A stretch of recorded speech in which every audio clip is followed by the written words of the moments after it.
نحمده ونصلي على رسوله الكريم اما بعد۔ ترجمے والے قرآن پاک کا صفحہ نمبر 824، 22واں پارہ، سورہ یاسین، دوسرا رکوع، آیت نمبر 16 تا 19۔ اعوذ باللہ من الشیطان الرجیم، بسم اللہ الرحمن الرحیم۔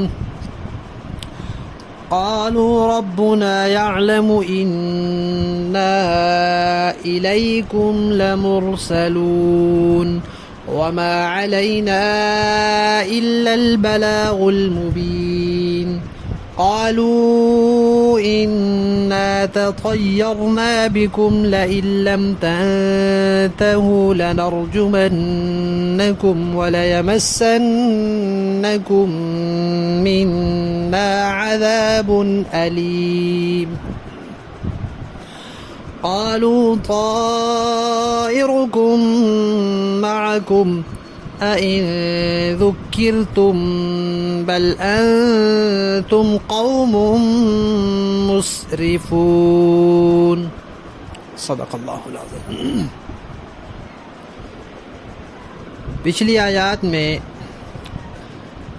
اس رکوع کے شروع سے اس بات کا تذکرہ آیا ہے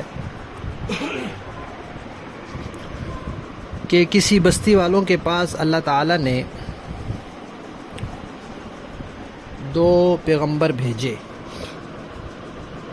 انہوں نے جھٹلا دیا۔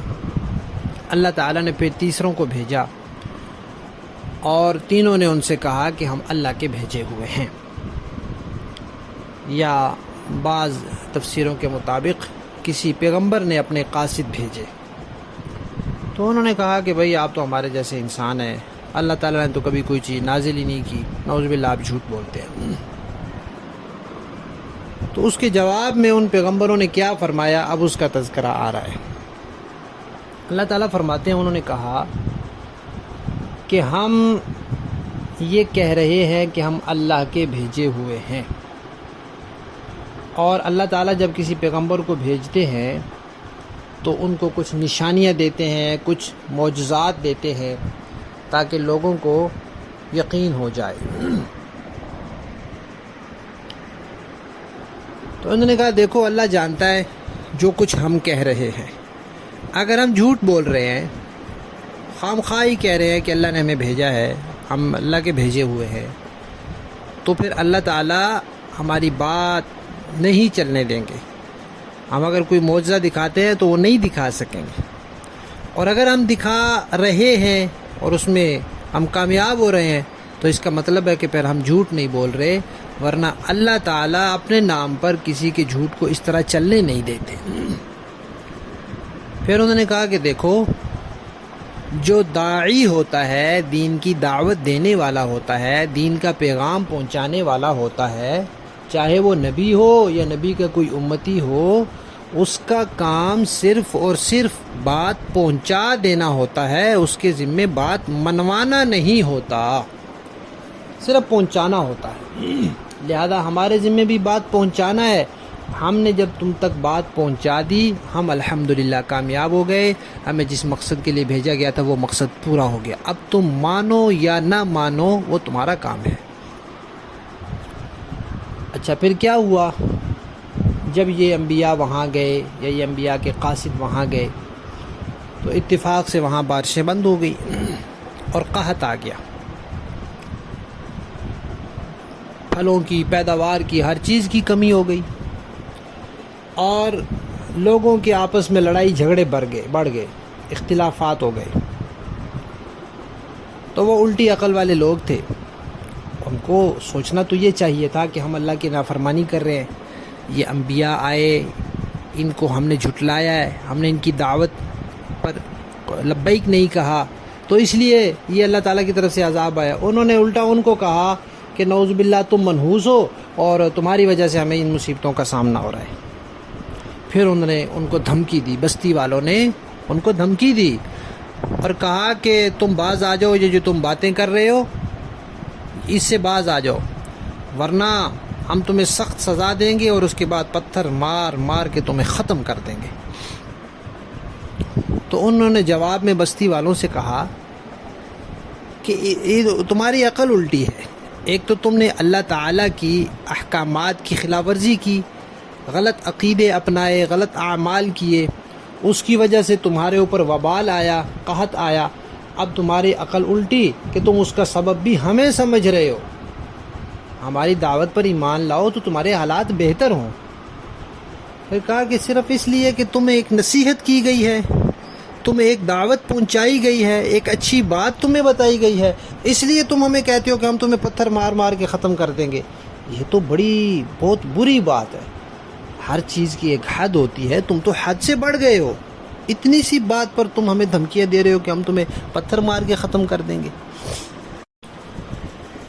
ایک بات یہ یاد رکھنے کی ہے کہ کوئی شخص نبوت کا دعویٰ کرے تو پھر وہ کوئی شعبدہ نہیں دکھا سکتا، کیونکہ اگر سچے انبیاء بھی نبوت کا دعویٰ کریں اور معجزات دکھائیں، اور کوئی جھوٹا نبوت کا جھوٹا دعویٰ کر کے بھی کوئی ایسی چیز دکھا دے تو پھر لوگ فیصلہ کیسے کریں گے؟ اس لیے کوئی نبوت کا جھوٹا دعویٰ کرے تو پھر اللہ تعالیٰ اس کے ہاتھ پر ایسی چیزیں ظاہر نہیں کرتے۔ البتہ قیامت کے قریب دجال آئے گا، وہ خدائی کا دعویٰ کرے گا تو وہ کچھ اس طرح کی چیزیں دکھائے گا، کیونکہ اس نے آنا ہے اور اس کے ہاتھ پہ ایسی چیزیں ظاہر ہونی ہیں، اس لیے اللہ کے نبی نے اس کے بارے میں پہلے سے ہی بتا دیا۔ دوسری بات آج کے سبق کے حوالے سے یہ ہے کہ یہاں لفظ آیا ہے تطیرنا۔ طائر عربی میں کہتے ہیں پرندے کو، تطیر کہتے ہیں پرندے کو اڑانا۔ تو جاہلیت کے زمانے میں لوگوں کا یہ طریقہ ہوتا تھا کہ وہ کوئی کام کرنا، انہوں نے کوئی سفر کرنا ہے، کوئی اہم کام کرنا ہے، تو وہ کہتے تھے اب پتہ نہیں یہ کام اچھا ہوگا یا نہیں ہوگا، تو انہوں نے اس کے لیے ایک طریقہ نکالا ہوا تھا کہ دیکھتے کوئی پرندہ بیٹھا ہے اس کو اڑاتے پتھر مار کے یا ویسے۔ اب ظاہر بات ہے پرندے کو جب اڑائیں گے تو اس بیچارے نے اڑنا ہے، وہاں سے بھاگنا ہے۔ اب اگر وہ دائیں کو اڑ جاتا تو کہتے اچھا ہاں یہ تو کام ٹھیک ہو جائے گا میرا، مجھے یہ کام کرنا چاہیے۔ اگر وہ بائیں طرف اڑ جاتا تو کہتے نہیں یہ تو بائیں طرف اڑا ہے، یہ کام نہیں کرنا چاہیے مجھے۔ تو ایسے ہی انہوں نے جاہلانہ ایک طریقہ بنایا ہوا تھا، تو اس کی وجہ سے وہ کام کو سمجھتے تھے کہ یہ کام برکت والا ہوگا یا یہ نحوست والا ہوگا، تو پھر یہ لفظ نحوست کے لیے استعمال ہونے لگ گیا۔ تو انہوں نے کہا تطیرنا بکم، ہم تمہیں منحوس سمجھتے ہیں۔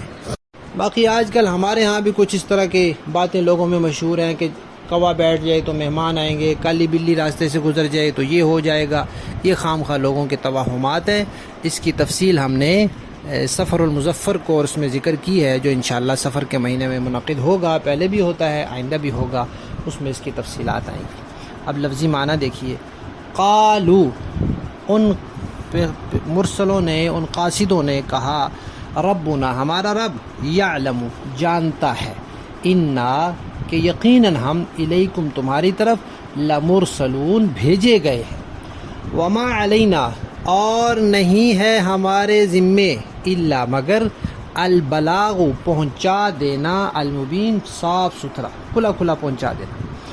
قالو، وہ بستی والے کہنے لگے، انا، بے شک ہم نے، تطیرنا، منحوس پایا ہے، بکم، تمہیں، نعوذ باللہ، لئن، البتہ اگر، لم تنتہو، تم لوگ باز نہ آئے، لنرجمنکم، ہم تمہیں سنگسار کر دیں گے، یعنی پتھر مار مار کے ختم کر دیں گے، اور ایسے بھی نہیں، پتھر مارنے سے پہلے بھی ہم سزا دیں گے، ولا یمسنکم، اور پہنچے گا تمہیں ضرور، منا، ہماری طرف سے، عذاب، ایسا عذاب، علیم، جو دردناک ہوگا۔ قالو، ان قاصدوں نے کہا، طائرکم، تمہاری نوست، معکم، تمہارے ساتھ ہے، تمہارے اعمال، تمہارے عقیدوں کی وجہ سے، کیا، ان ذکرتم، کیا صرف اس لیے کہ تمہیں نصیحت کی گئی ہے اس لیے تم ہمیں قتل کر دو گے؟ بل انتم، بلکہ حقیقت یہ ہے کہ تم لوگ، قوم، ایسی قوم ہو، مسرفون، جو حد سے بڑھنے والی ہے۔ با محاورہ دیکھیں جی، قالوا ربنا يعلم انا الیکم لمرسلون، ان رسولوں نے کہا کہ ہمارا پروردگار خوب جانتا ہے کہ ہمیں واقعی تمہارے پاس رسول بنا کر بھیجا گیا ہے، وما علینا الا البلاغ المبین، اور ہماری ذمہ داری اس سے زیادہ نہیں ہے کہ صاف صاف پیغام پہنچا دیں. قالوا إنا تطيرنا بكم لئن لم تنتهوا لنرجمنكم وليمسنكم منا عذاب أليم.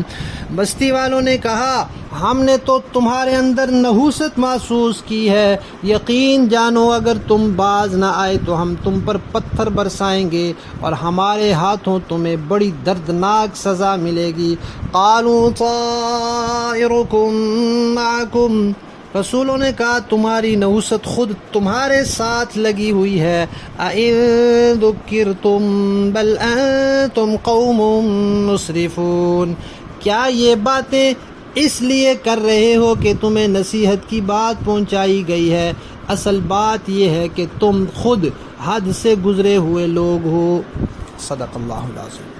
تو اس سے ہمیں سبق یہ ملا ہے کہ بداعمالیوں کی وجہ سے کوئی مصیبت آ جائے تو اس کا ذمہ دار دوسروں کو نہیں ٹھہرانا چاہیے، بلکہ اپنی اصلاح کرنی چاہیے، اپنا عقیدہ، اپنا عمل درست کرنا چاہیے، اللہ کو راضی کرنا چاہیے تاکہ وہ مصیبت اور وہ پریشانی ختم ہو جائے.